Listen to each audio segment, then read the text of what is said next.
Welcome to another Wednesday's Word. Psalm 105, like many other psalms and parts of the Bible, encourages us to sing praises to the Lord, to make known His glories to the nations. And we love doing that only at church. Sometimes, mostly on a Sunday morning, sometimes in a Bible study or special gathering, but it's very rare for me to see God's people giving praise to the Lord and making His glories known outside of our four walls and outside of our little circles of comfort. And that's not how it was intended.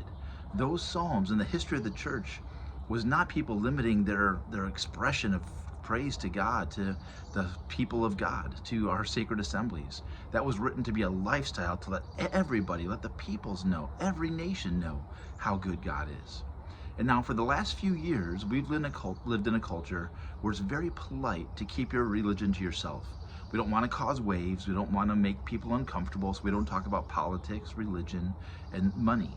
But people talk about politics all the time. They talk about every other sort of ideology. Christians constantly self-censor. One of my least favorite and inaccurate quotes, often attributed to St. Francis Assisi, is to preach the gospel at all times, and if necessary, use words. Now, the heart of that is to mean that you should show that you're a Christian through your actions, that by your patience and humility and service, people can tell there's something different about you, and I don't disagree with that. But then we use that as a cop-out to never invite someone to church or to tell them that they need Jesus or to offer to pray for them. St. Francis was such a passionate preacher that some of the early art of him is sitting in the woods preaching to the trees and birds and animals because no one else was around. He was constantly using words, telling people how good God was. He never settled for just a lifestyle. We can't pantomime the gospel.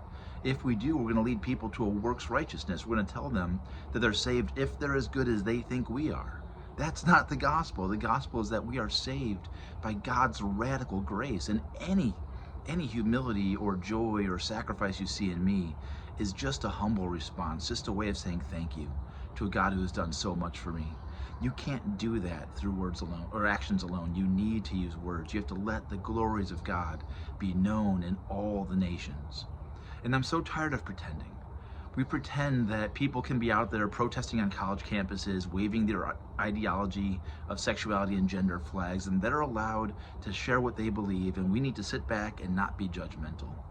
Let them do what they want. That's a whole nother conversation. But why would we think, okay, they're going to say their thing, but we're going to keep the best news ever quiet?